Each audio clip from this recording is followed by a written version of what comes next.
Andy had just mentioned how you and Lamar are friends and colleagues, obviously. I was just wondering what that relationship is like, how often you guys talk, and you being a fan of the game, when you have that opportunity on a Sunday Night Football or Thursday Night Football, how much fun do you have watching him? Yeah, I mean he's a great player. I mean he can make all the throws. He can run with the ball. He can really do it all. And so it's always fun to watch guys like that work hard, put in the work, and they're able to go out there and have success on the field. And then as far as our relationship talking and stuff like that, I mean we kind of have the same endorsements with Oakley and EA Sports, and so we've seen each other through that. And then when you play this quarterback position, it's kind of like a group. I mean it's a tight group where you shoot ideas off each other and stuff like that. So he's a great player, and I look forward to the contest this week. Let's go next to Sam McDowell. Go ahead, Sam. Hey, Pat. I've got two things for you. The first one I wanted to ask about, you were able to draw the Chargers off sides quite a bit last week, and you've been able to do that a lot during your 3 years.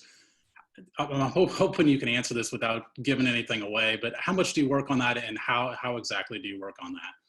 Yeah, we work on changing up the snap count all throughout training camp, and there's some rough days where you're getting a lot of false starts and stuff like that, but it always makes you better whenever the season comes along. And so I have the unique advantage of having a kind of a unique voice that's able to get those guys to jump off sides. So I try to utilize that as much as possible. Then I also just wanted to ask you about the 2-point conversion last week. Can you take me through what you saw in that play, the one that tied the game there in the fourth quarter? Yeah, we had a play called with a little kind of either a shovel pass or a rollout to throw to Clyde. I was a little nervous at the beginning. Right before the play, they said watch for the shovel pass. I knew that there was a good chance that Bosa was going to come down on that. And so before the snap, even in the huddle, when we were kind of reviewing the play, I had told McCole and Tyreek, I said, I know y'all aren't really in the read. Y'all are kind of the last reads, but make sure y'all continue to work. And so those guys did a great job. And then I thought McCole made a heck of a catch on a ball that was thrown very low and away on him, and he made a great play on it. Let's go next to Adam Teicher. Go ahead, Adam. Hey, Pat. Not sure whether Sammy's going to play on Sunday, but if he doesn't, that bumps up one of the younger guys, either Pringle or Kemp. Just wondering how much you've thrown to those guys recently, and whether you feel confident in throwing to them in a game situation if you haven't.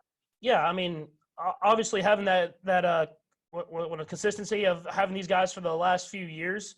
I've really worked with these guys a lot over these last few years, and I think a good thing that Coach Reed does during practice and Coach Lewis, Greg, I mean, he does a good job of mixing those guys in, even when that might not be their week where they're getting these play calls, they're mixing in and giving those guys rest, but also making sure that they're ready to go. And so that's the good thing about having depth at that position is we hope that we have Sammy back, and I mean, everything hopefully is trending the right way, but at the same time, it's good to have guys that you can trust to be in there and do what they can to try to replace what he gives us.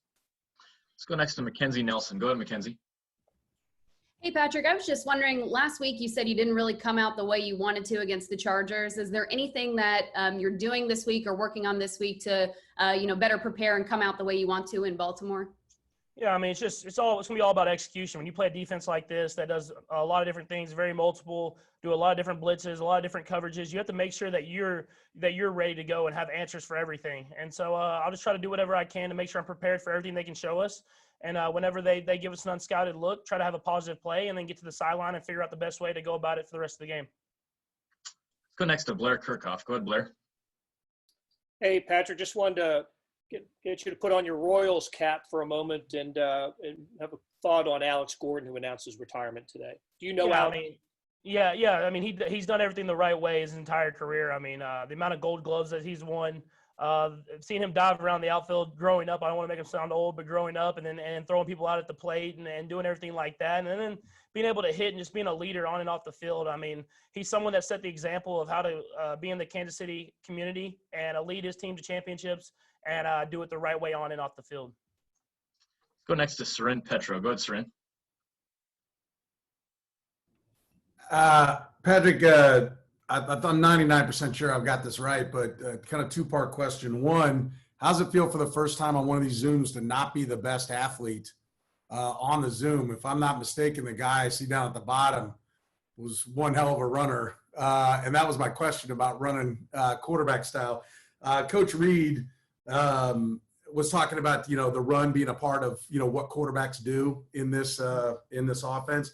How much of that is like a design? Like, is there like a, for lack of a better term, an escape hatch, that there are some plays that routes are designed, one, to get you the ball down the field, but if they're not there, to create those openings like you had on the big 20-yard scramble?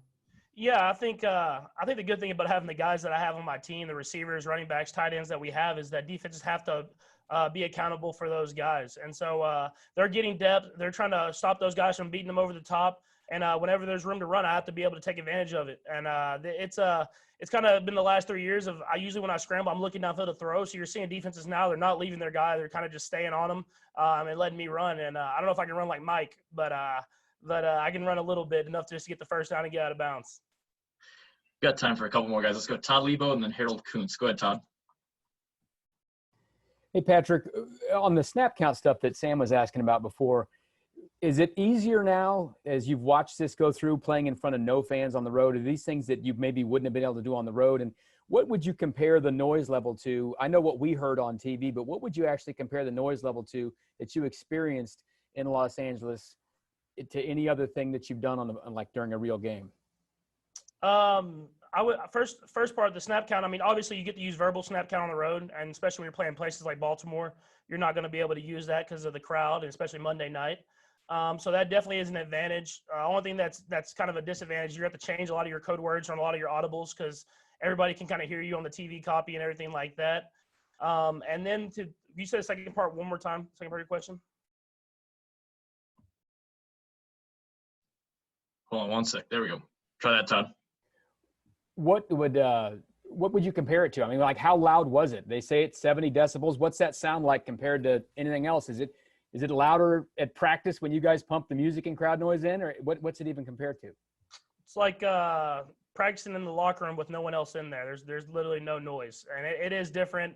It's not like practice, because practice you get at least get music playing that kind of gives you something. So it's all about feeding off your own energy, and we didn't do a good job of that last week, but we can't start off like that against this team if we want to come out with a win on the end. Go to Harold for the last one. Go ahead, Harold. Hey, Patrick, much has been said about the competition between all the young quarterbacks in this league, especially you had one with Deshaun Watson in week 1, but now with Lamar. Lamar hasn't won one against you yet. I'm not sure they're going to be very determined, but what would you say about if this is kind of a, if you will, a rivalry that you guys are going to be competing against for a long time?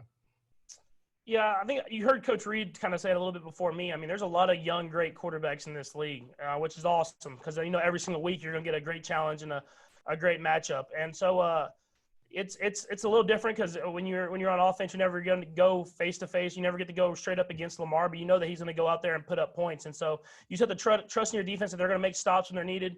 They're going to find ways to do whatever they can to stop all the great stuff that he does. And then as an offense, you know that you're facing a great defense. And so you're going to have to find ways to put up points on the board and if you want to get the win.